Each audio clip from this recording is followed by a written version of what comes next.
No, not a quick lesson.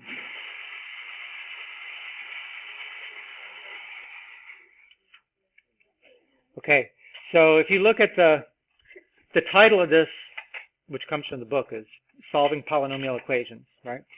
In fact, the SOL says we have to solve quadratic equations. It does not say we have to go above the degree of 2, right?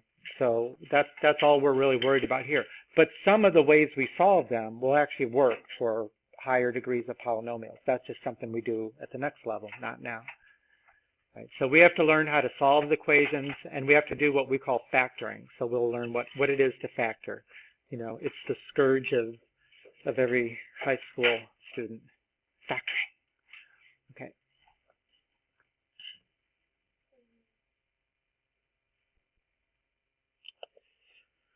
Okay, now we did this in the last lesson. So you wanted me to reteach last lesson? Okay, let's do it. Okay. How do I multiply x plus 1 times x minus 2? No. First I do x times x. Oh, you meant. How was I supposed to know that?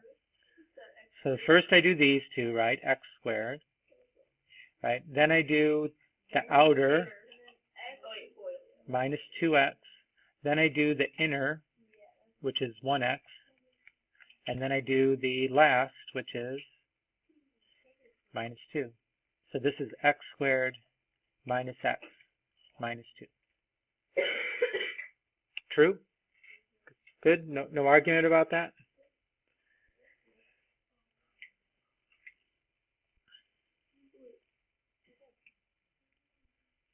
Oh, a couple people are copying.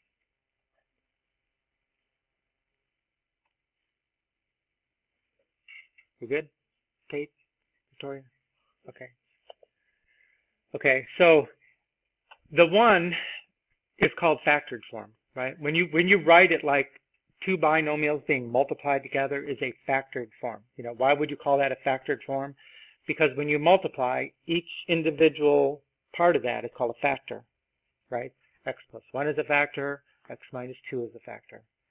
So this is the factored form of the polynomial. This is the standard form because it has the highest degree term on the left, descending order of exponents, and there's no parentheses or combining of like terms to do, right? It's completely done. So one is called a factored form, the other one is called a standard form.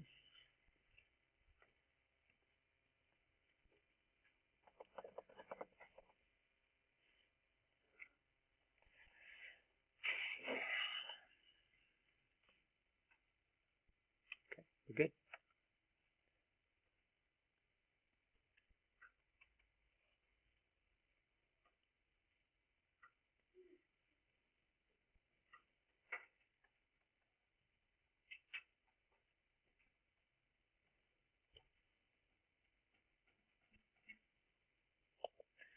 Okay, so now let's say we had to solve this equation, right? Up till now, what did it mean when we said solve an equation?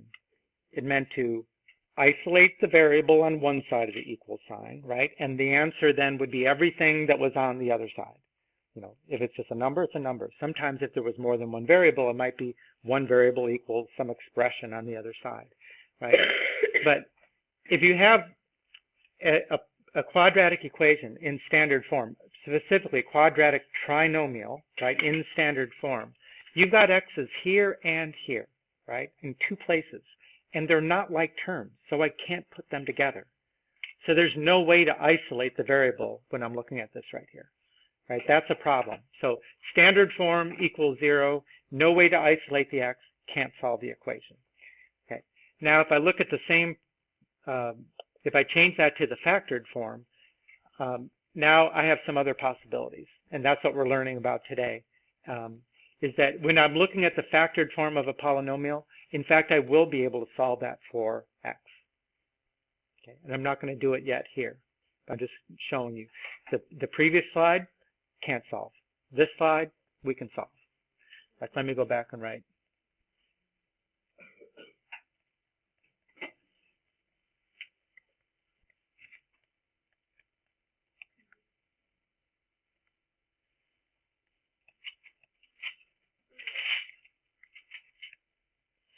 Okay. So the way we can solve something like that is by using something which is really, really important in math, which is called the zero product property.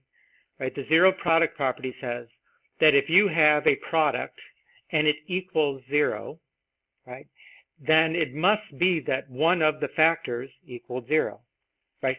0 times anything is 0. That's a property that we already know. Right? There's no other way to make a 0 with multiplication other than you start with a 0. Right? It has to be that either A is 0 or B is 0.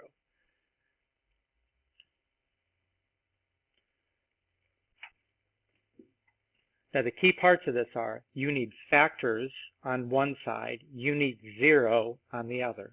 Right? It does not work with any other number but 0. I've seen it before where students will have something like this, and I'm just kind of generalizing here, right? A, B equals 1, and then they'll try to say that means either A is 1 or B is 1. No, that's not true.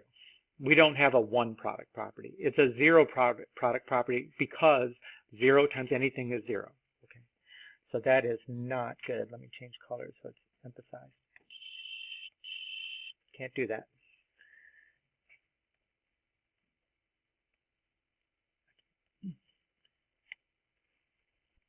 Okay, 0 product property. I've seen the last textbook I taught out of, they called it the 0 factor property. That's the only time I ever saw that.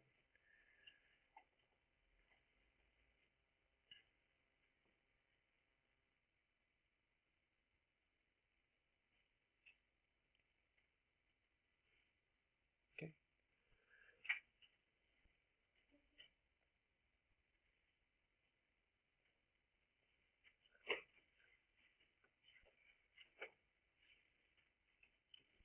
Okay.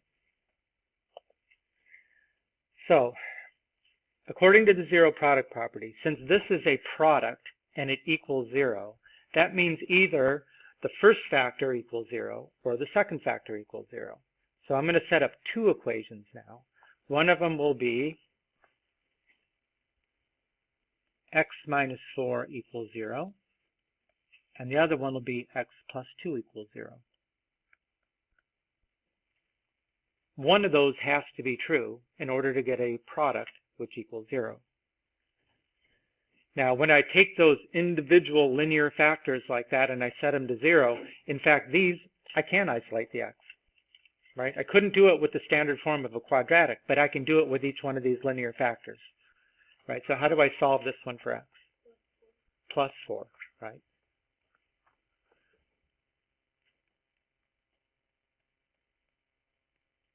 So x equals 4, right? How do I solve the other one for x? Subtract 2, right? So x equals negative 2, right? How do you check an answer? Plug in for x. Okay, so let's do it, right? If I plug in 4 here, I get 4 minus 4, which is 0. 0 times anything is 0, right? If I plug in negative 2 here, negative 2 plus 2 is 0. 0 times anything is 0, okay?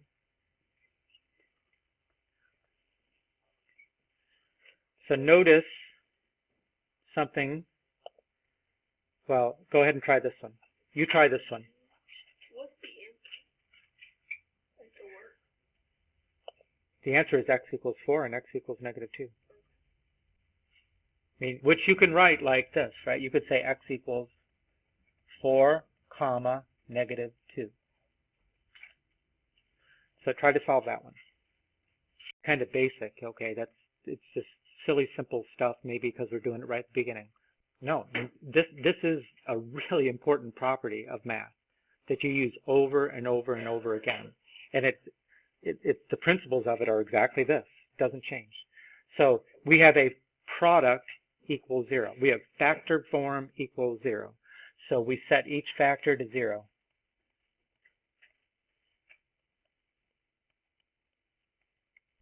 And we solve. Add 5, add 5. X equals 5. Add 1, add 1. X equals 1. So notice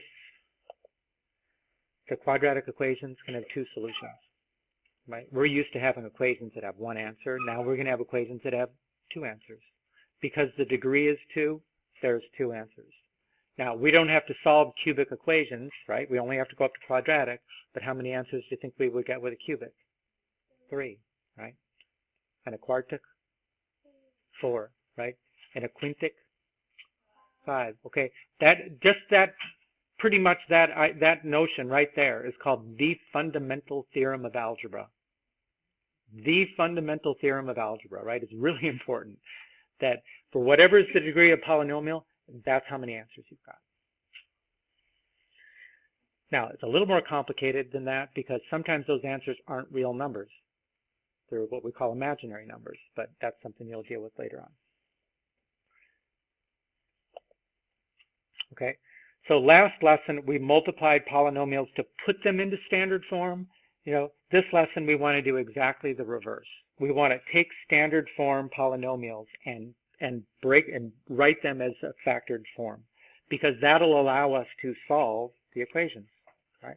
So factoring, that's called factoring. When you take something that's not in a factored form and you put it into a factored form, that's called factoring. So that's why I'm calling it kind of we're undoing what we did in the last lesson, where we multiplied to get standard form. Now we're going to take a standard form and go back to a factored form.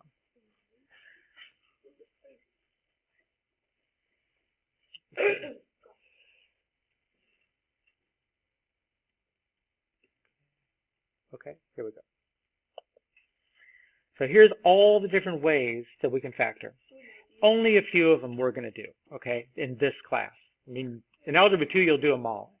These are the ones that we're supposed to do, and some of which I'm not going to really stress very heavily, but still, greatest common factor, that should not have a hand in front of it. Greatest common factor, that's one. The simple quadratic trinomial, we're going to do both of those today. I'm not sure whether I'm going to present this. I might present it, you know, but we won't do much with it. These are kind of special factoring patterns that are probably in there to do. We'll probably mention them, but not emphasize them. We're going to spend most of our time on these two right here. These two are definitely Algebra 2 stuff, but actually that is the list. There's no other factoring that we do. Okay. So greatest common factor factoring. It's like the reverse of distributive property. Right? First, you've got to find a greatest common factor. Okay. By greatest common factor, you would mean like, what's the greatest common factor between 12 and 18? They both have factors, right? Which is the greatest factor that they have in common? 6. Okay. That's what we mean by a greatest common factor, right? If I said 12x and 18x, and I said, what's the greatest common factor? Then you would say 6x, because they actually both have an x. Okay, but we have to find, because now we're dealing with variable expressions, the greatest common factor. And then we'll put that in front of parentheses, because that's what you usually have when you do distributive property, right? You got something in front of parentheses and then parentheses. And then we got to figure out what stays in the parentheses. What does it look like as the greatest common factor between these two?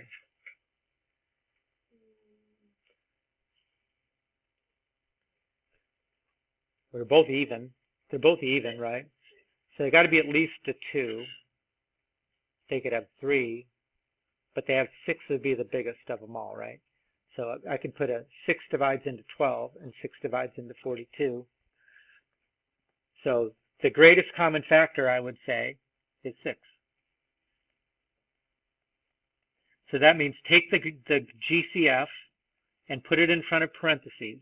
Now, in parentheses, after we've taken a 6 from it, there's going to be something left, right? The question is, how do you figure out what stays in parentheses? Well, think of it like this.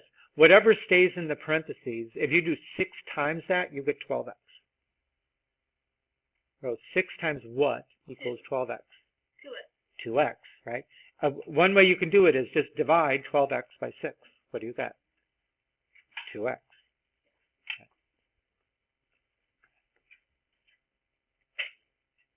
Okay, how about If I take a 6 away from 42y, 7y, right? Again, think of it like a divide. It's not a subtract, right? Don't say 42 minus 6. It's going to be 42 divided by 6. Because what operation is going on in between the 6? It's a multiply, right? So we need to divide 42y by 6, and we get plus 7y.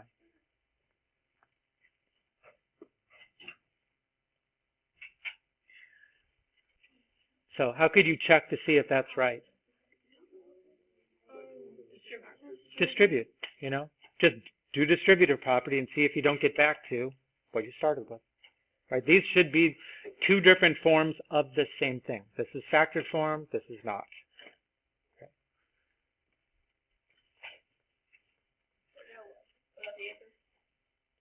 That's in. Yeah, that's the end of that problem right there.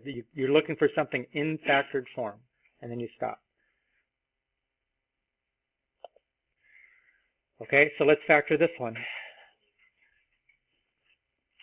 What are the common factors between 4x to the fourth and 24x to the third? Certainly a 4, right, is in common to both terms. Okay, what about how many x's are in common to both? This one has 4 and this one has 3, so they both have 3, right? And then this has 1 extra, right? So the greatest common factor will be 4x to the third, right? So I put that in front of parentheses, and then I've got to figure out what stays in the parentheses, right? What times 4x to the third equals 4x to the fourth? X, okay. And what times 4x to the third equals 24x to the third? 6.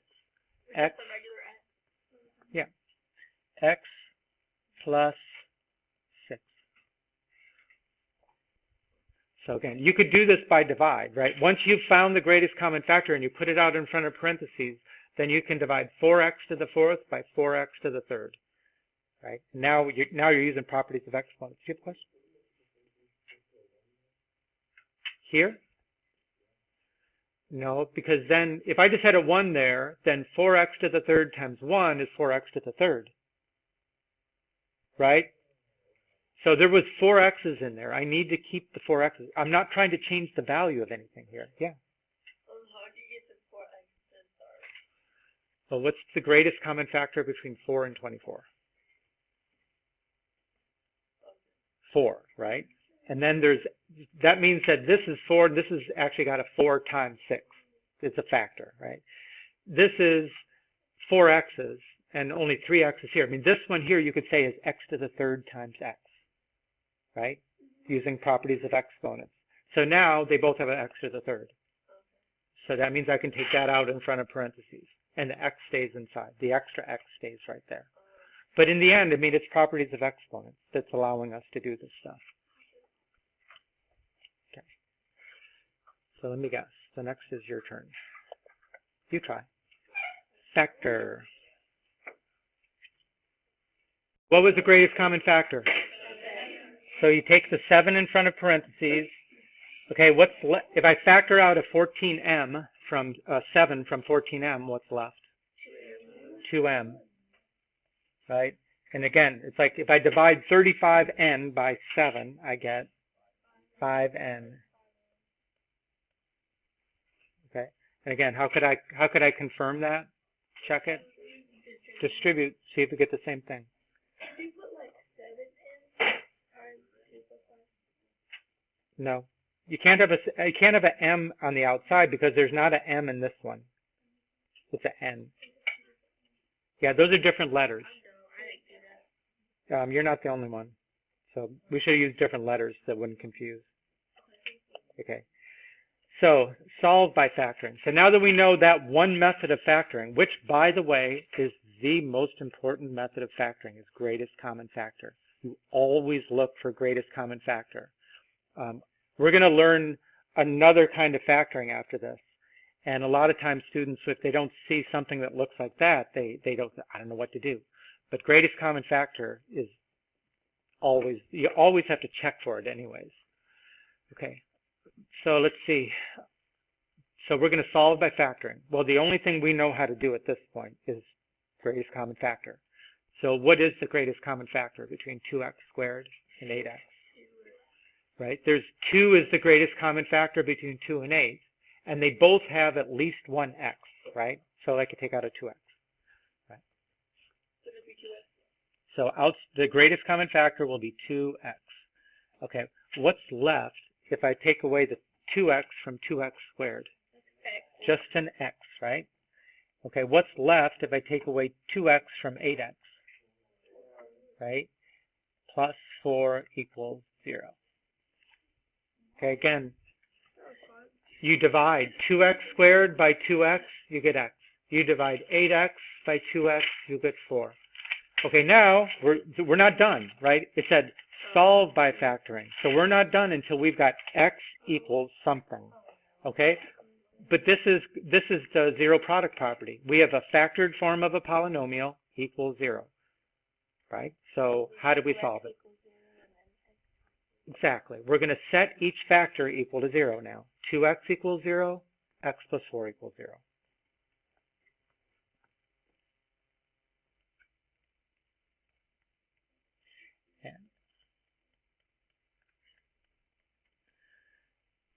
Right?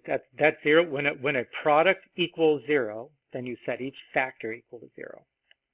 Because no way the product equals 0 unless one of the factors equals 0. Okay, solve for x. What will you do to solve this one for x? Divide by 2, which will give you, believe me, we will make so many mistakes with this. X equals 0 divided by 2, which is 0. I mean, in fact, this is a zero product property, right? Because if 2 times x equals 0, that means one of these two has to be 0. And it's not 2. So it's x.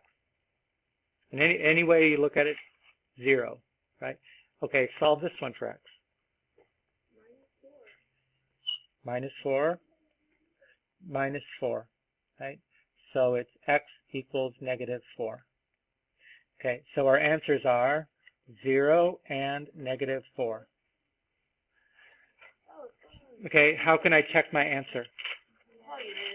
Okay, where do I plug it in?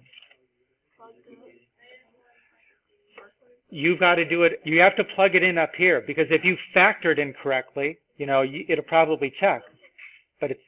So plug in here. If I put in 0, I'm going to get 2 times 0 squared plus 8 times 0, which is 0. So 0 equals 0. How about negative 4? Negative 4 squared is 16. 2 times 16 is 32. Plus 8 times negative 4. Negative 32. 32 plus negative 32, 0. Right. Make sure that when you check with the original equation.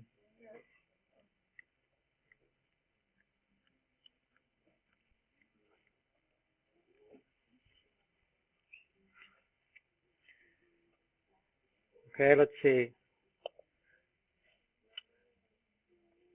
So remember that the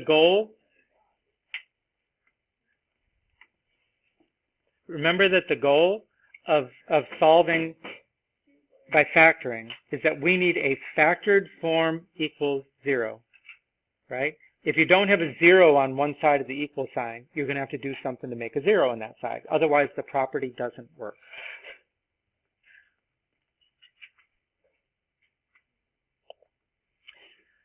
So, for example, in this problem, there's nothing to factor, right? Factoring only happens when you have more than one term. Okay, on this one here, we've got one term on the left and one term on the right. I can't factor. Okay, I need to have a 0 on one side. How could I make a 0 on one side?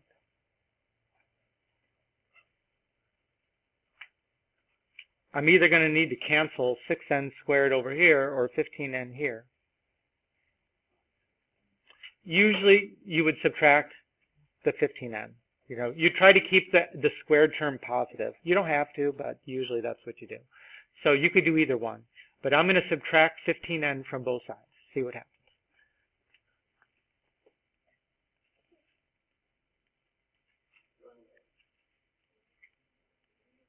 right? This is the subtraction property of equality. Okay, so on the right-hand side, what's 15n minus 15n? 0. And then, what am I going to write down here? 6n squared minus 15n. What am I going to write here? Can I combine them? They're not like terms. So all you can do is write 6n squared minus 15n. Don't try to combine them because they're not like terms. Okay, now we have a standard form equals 0. We need to put it into a factored form, right? So factor the left-hand side. What's the greatest common factor? Okay, 3 is the greatest common factor of 6 and 15, and they both have at least one n in it. 3n, right? So 3n times 2n minus 5.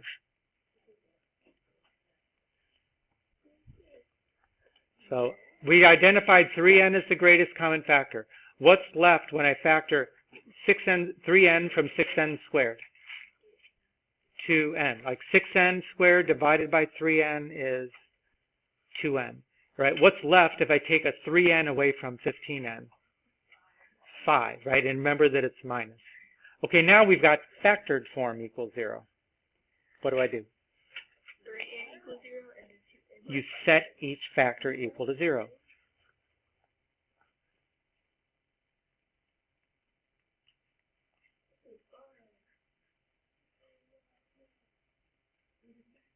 Okay, set each factor equal to 0, right? The only way to make a 0 with multiplication is you started with a 0. So one of those two things has to be true. Solve each one. What's going to be the solution to the first one? 0, right? Divide by 3, 0. How are you going to solve this one? Add 5, divide by 2.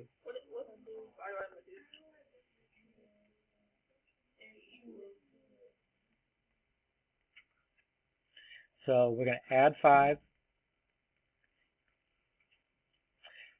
2n equals 5. So divide by 2, n equals 5 over 2. So the two answers are n equals 0 and n equals 5 halves.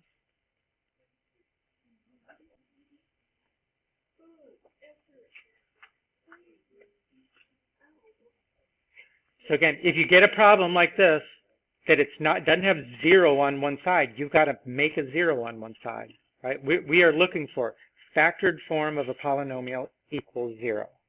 And then we do this thing. So I think it's your turn. Okay, so try to solve this one. Solve by factoring. Okay, what was the common factor? A, okay? Listen up, okay? 1 is never the common factor, okay? Factoring out of 1 doesn't do anything for you.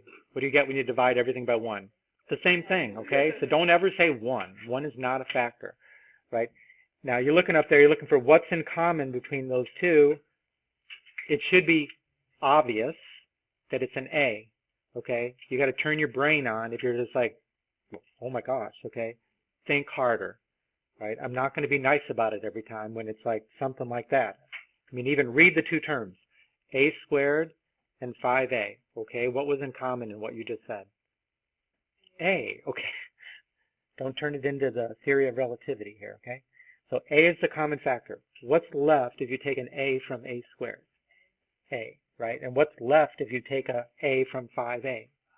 5.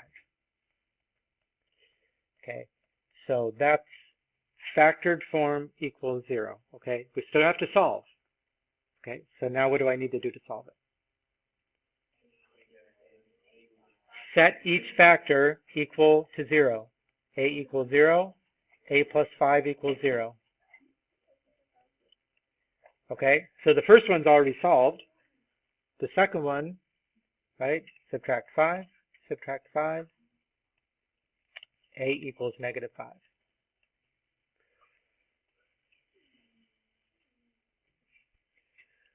Okay, try that one. What's different about this one than the one from before? It doesn't equal 0. It doesn't equal 0. So you're going to have to take a step to make a 0 on one side, probably on the right side. Form equals 0. And we don't have a 0. So how do we make the 0? You're going to subtract 2x. We're going to subtract 2x. And then you can't subtract them because they're not like. Yeah. And so we can't combine the two on the left because they're not like terms. So we have to just write them. And what do you get on the right? 0, right? That's why we did it. Okay, now you've got a polynomial in standard form on the left. What's the greatest common factor? 2x, right? 4 and 2 have a greatest common factor of 2, and then there's an x squared in one and an x in another. There's 1x in common. So we get 2x times. All right, this is a good one. What do you get when you divide 4x squared by 2x? 2x, right? 2x times 2x is 4x squared. Okay, what's left? If you take a 2x away from 2x, what's left? 1, right? Actually, everybody that I checked, nobody made the mistake of saying nothing, right? But usually that is the mistake, right? Don't think of it like you're subtracting 2x. Think of it that you're dividing. What's 2x divided by 2x? 1, right? There needs to be a 1 there. If there's not a 1 there, then if you try to like go backwards to check it, it wouldn't be right, you know, because you wouldn't make that last term. So make sure if it looks like you're taking away the whole term, that a 1 stays there, right? So that's equals 0. So now we've got our factored form equals 0. Next step. 2x equals 0. Set each factor equals 0, right? So we've got 2x equals 0 and 2x minus 1 equals 0. All right, what's the solution from the first? X equals 0, right? 0 divided by 2 is 0. Okay, how are you going to solve 2x minus 1 equals 0? Add 1 and divide by 2, right? Which is 1/2. It's not 2, right? Don't change the 1/2 into a 2 because you like it better.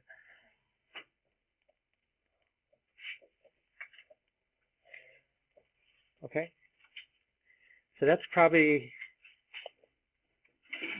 that's the greatest common factor factoring, which like I said, is the most important, right? Always look for greatest common factor factoring, because a lot of what we do when we factor from now on is going to be actually with trinomials, with 3 terms, which means it's got to be a quadratic. Okay. Now, after you do so many trinomials, sometimes when you get that binomial, you go, what am I supposed to do with that? Greatest common factor. I mean, that's something that'll work for any number of terms, but certainly you won't be able to use the methods that we use for trinomials if there's not 3 terms. Okay. So there's 2 kinds of quadratic trinomials. You guys gonna settle down? Yeah, we're good. Okay. You know, just understand that as we get towards the end of the year and you think you want things to be like more fun and games, that it's probably not going to be like that, right? And if I have to be more strict about things, I will be more strict about things. It's not going to get any, I'm not trying to, but you know, I've seen it in my classes the last couple of days. I'm up here trying to teach and there's all this giggling going on. You know, I'll just say, okay, the classwork I gave you credit for every day, you just got a 0, okay? So there's two types of quadratic trinomials, right? If it's a 1, it's the coefficient of x squared, we have one kind of factoring to do. If there's not a 1, if it's like a 2, then we got to do something else.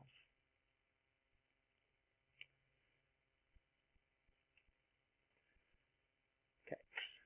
So I've written this, you know, with letters, constants representing, we'll have numbers in there when we get to it, right? So I've got x squared plus bx plus c.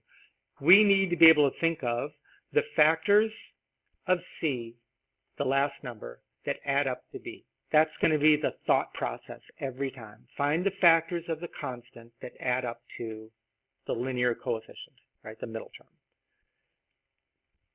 So I know that until you see it in front of you, these letters and x's don't mean much to you. But you'll see it. That's what I mean by is a quadratic trinomial. It has a 1 as the coefficient of x squared. So we need to think of what are the factors of 18 that add up to 11. Okay, so think of it. 18, and it might help you to kind of do this off to the side. The factors of 18 are 1 times 18, 2 times 9, and 3 times 6. Okay, we're looking for the factors of 18 that add up to 11. Which one of those pairs of factors adds to 11? 9 times 2, right? So you figure out your factors of the last number, the constant.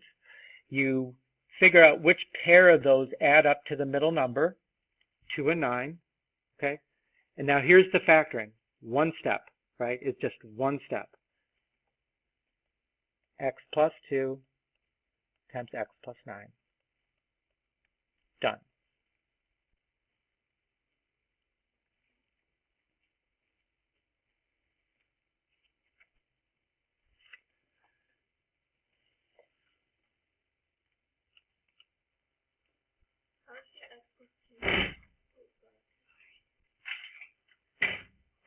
How do you get x plus 2? Because when you do this kind of factoring, you're going to take those two numbers and you're going to put them in parentheses, right? Okay. X plus 2, x plus 9.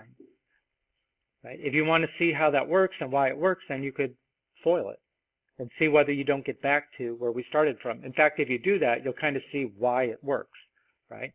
So if I FOIL this, I'm going to get x squared plus 9x plus 2x plus 18, right? So you can see that the middle term is adding up the 9 and the 2, and the last term is multiplying the 9 and the 2. That's why it is what it is.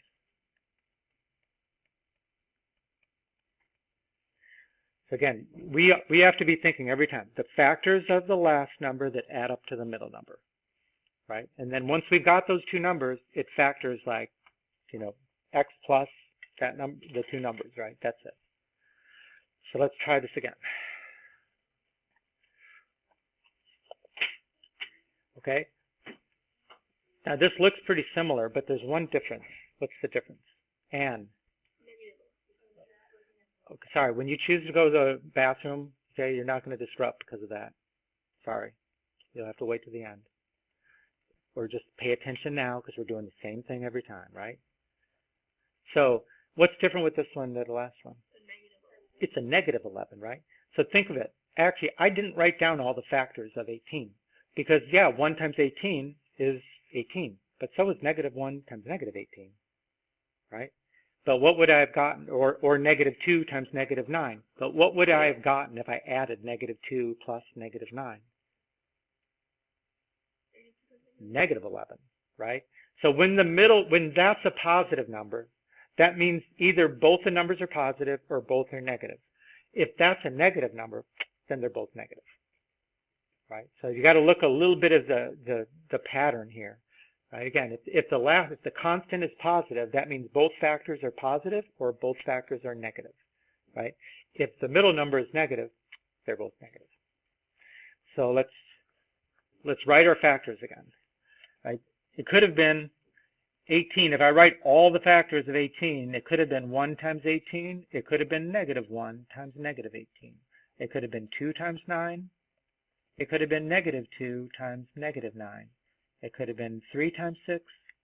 It could have been negative 3 times negative 6, right? We're looking for the pair of factors that add up to negative 11, which are negative 2, negative 9. So the factors are x minus 2 times x minus 9.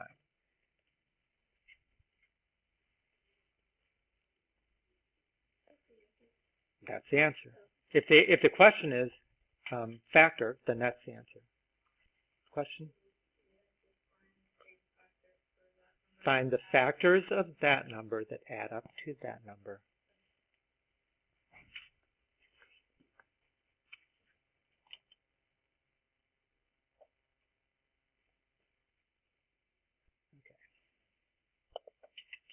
So try to factor that one. What did you say are the factors? Okay, but what are the factors of the polynomial? X plus 1, x plus 2. Does it matter if I write it like x plus 2 times x plus 1? Why not? Commutative property of multiplication, right? It doesn't matter the order you multiply. So if sometimes, you wrote it down in one way and I wrote it down in the other, it doesn't matter. Okay. So again, the factors of 2 could have been 2 times 1, or it could have been negative 2 times negative 1. And the pair of these that add up to positive 3 are 2 and 1, right? So that's why that's right. Okay, try this one. I'm pretty sure it's yours.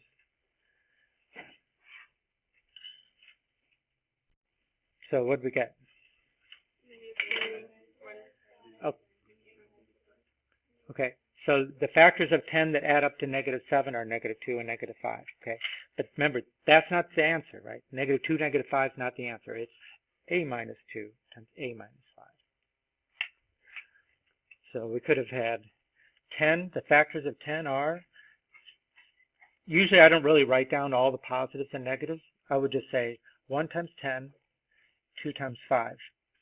Okay, now since the middle coefficient is negative, I know that we're talking about negatives. And which one of those adds up? That one. So this is a minus 2 times a minus 5.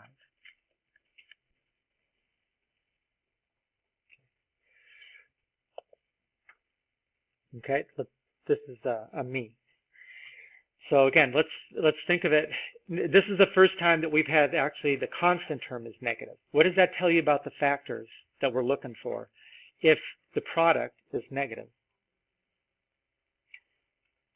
How do you get a product that's a negative number? One's positive and one's negative, right?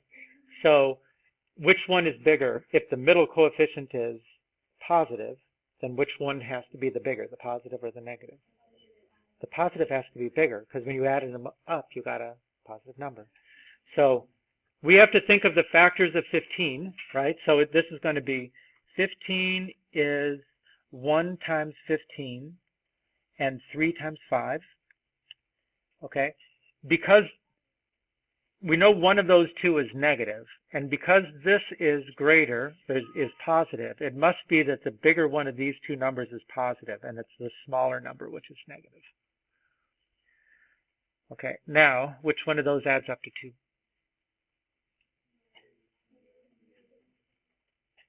Negative 3 times 5, right? So when you've got a negative number at the end, right, must be looking for one positive and one negative.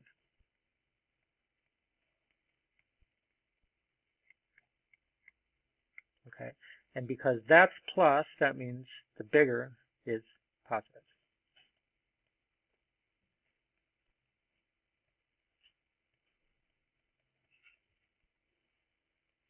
All right, so we found those numbers, and it is y minus 3 times y plus 5. That's it.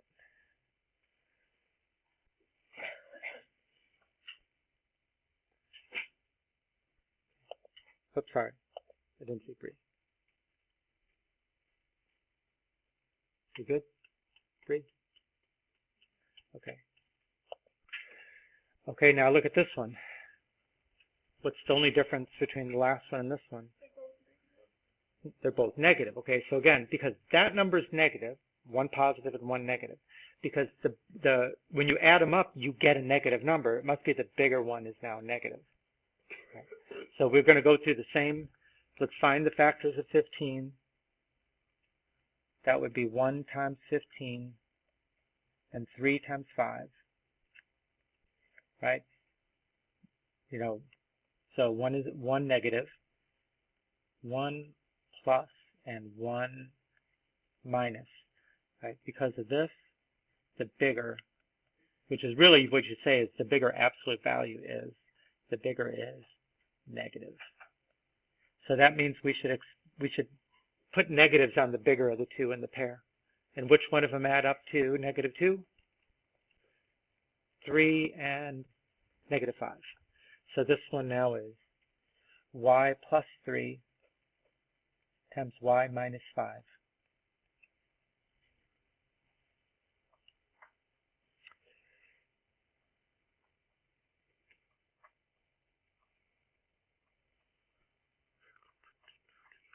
Okay. So try to factor that one.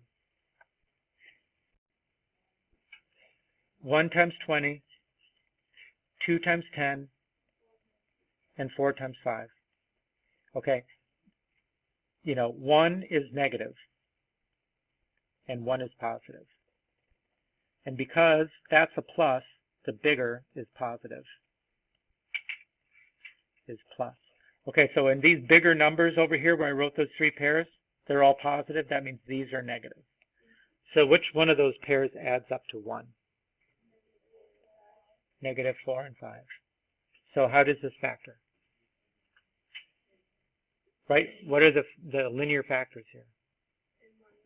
M minus 4, M plus 5. All right, once you find those numbers, you're done. Now, these are going to be like the trivial problems here, right? I mean, most of the time, like, I wouldn't be writing that because I know my multiplication tables. I can just go in one step. I just go from here to here. But if you need a systematic way to do this, then definitely, write down the factors, figure out the positive and the negative, and factor. Okay. Okay, try this one. What are the factors of negative 16 that add up to negative 6? Yeah, 2 times 8 is 16, right? But if it's 2 times negative 8, then when you add them up, you get quiet. If it's 2 times negative 8, then you get, or 2 plus negative 8, you get the negative 6. So it's W plus 2 times W minus 8. Right? So find the factors of this number that add up to this number, and then you fill in the parentheses. Done.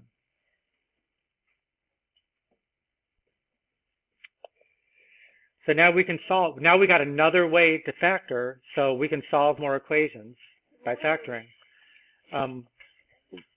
Remember, what form do I need this to be in before I can solve by factoring? Yeah, it's got to be in factored form equals 0, and this is not equal 0. So what do I have to do to make that equal 0? So first step, subtract 18, right? Subtract 18. So x squared plus 3x minus 18 equals 0. Okay, now we need to factor the left-hand side, and this is one of our, what I call simple quadratic trinomial. Simple because the first coefficient is 1. What are the factors of negative 18 that add up to positive 3?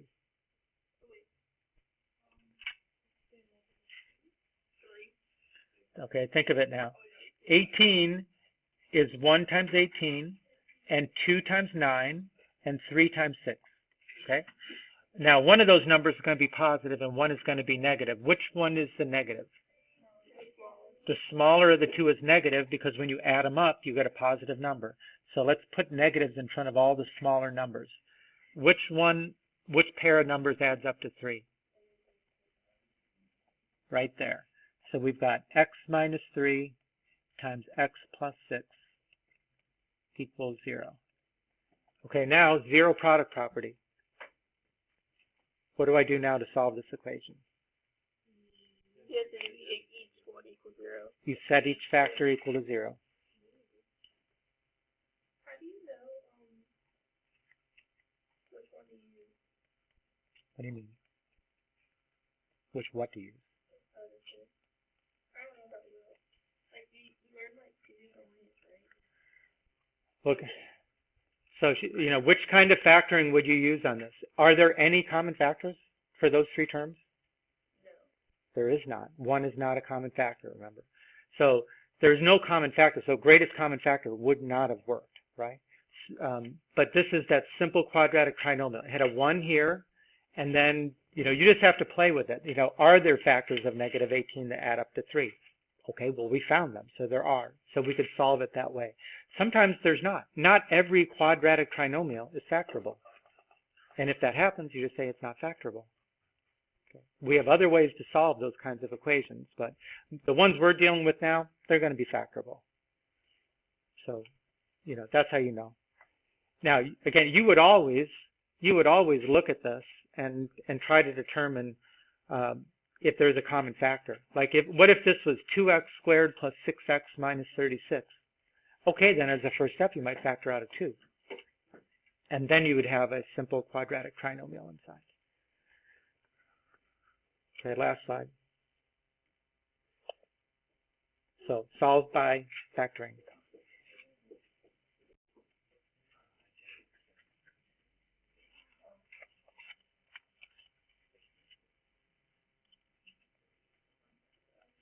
So you should have subtracted 24, right? You found the factors of negative 24 that added up to negative 2. That was 4 and negative 6.